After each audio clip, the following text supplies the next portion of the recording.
do you have to treat ADHD with medications? The answer is, it depends. So, no, I'm kidding. The answer technically is no. So there is, let me talk a little bit about how ADHD works, and then I'll work backwards. So in the world of psychiatry, we only give a label if something is going on that is disruptive to that person and to the situation that that person is in. And so if I have a 6-year-old or an 8-year-old who's running around and being distracted and jumping off things, if it is age appropriate, then that does not meet the criteria for ADHD. And so you would just say that's a rambunctious, spirited kid, and you just move on. And there's some techniques that I'll talk about in just a second.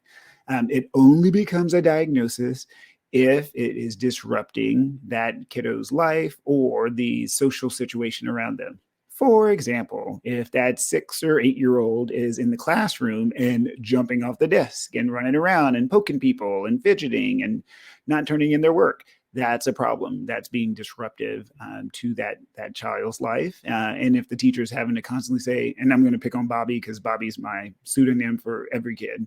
If the teacher's like, Bobby, sit down, Bobby, stop, Bobby, please, Bobby, Bobby, Bobby. Well, after a certain amount of time, that kiddo will start to feel like they can't do anything right. And you'll see their self-esteem just go, right? And so, to make a long story short, if you get the diagnosis of ADHD, then there are opportunities for interventions that don't rely on medications. And so I'll walk you through a few of those. Some of them are very kind of directional. Hey, Bobby, have a seat. Hey, redirection. Instead of doing this, try to do this instead. Distraction, where instead of trying to tell Bobby to stop, you just do something completely different, and Bobby's attention may be drawn to that, especially if that is something that interests him or interests that particular kid. And so additional stuff, help them be organized, use a trapper keeper. I'm kidding. Most people don't know what trapper keepers are. It's the most awesomest organizational tool from like the 90s that existed. And I'm so sad that they're gone because, yeah. And then it was really funny because girls had the Lisa Frank trapper keeper things. And yeah, it was, if you had one of those, you were like a baller in the 80s and 90s.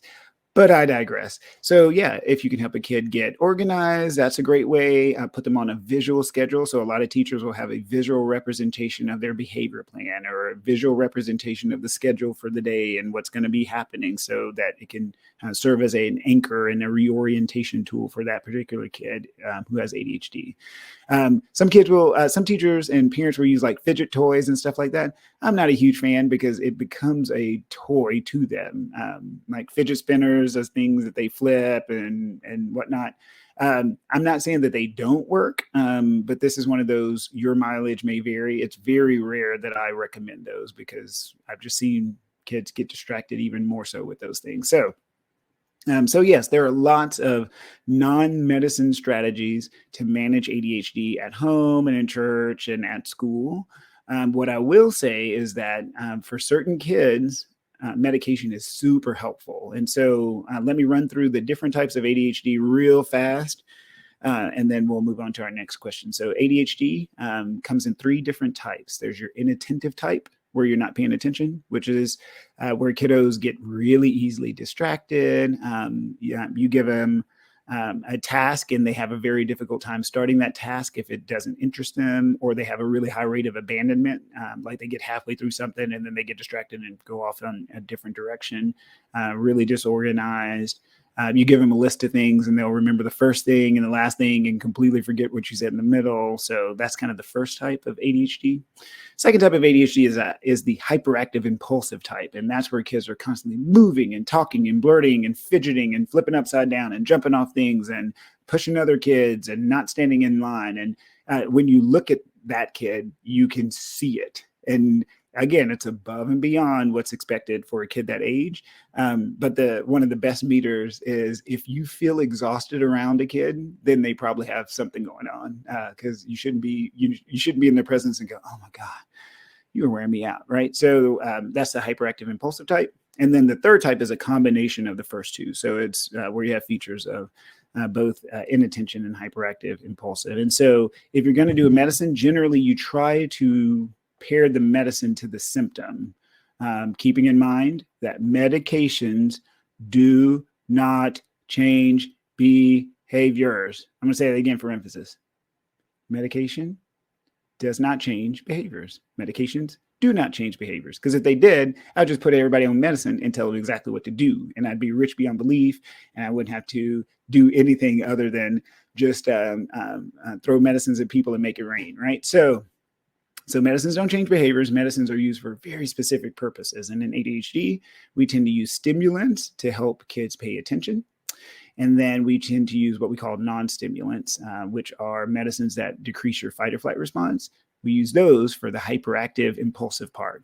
Now, some people are like, but my kiddo is on a stimulant and it helped his hyperactivity and impulsivity. And I would say, yeah, there is some crossover between these things. So it's not an absolute. So, please don't get upset with your doctor thinking that they're not doing what they're supposed to do by having your kiddo on one medicine or another. So there is overlap, but in general, that's kind of how I teach it. So yes, to wrap all of that into one nice, neat little package.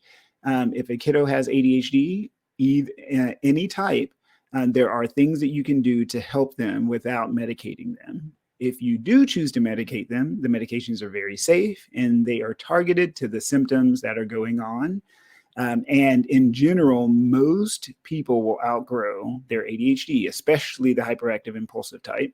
If they, with the inattentive stuff, the difficulty paying attention, it all kind of depends on the situation and the kid and the environment and a little bit with genes and that sort of thing as to whether they grow out of it or not. But yes, in a nutshell, you don't always have to medicate ADHD, but it is worth talking to a child and adolescent psychiatrist about your options if you choose to.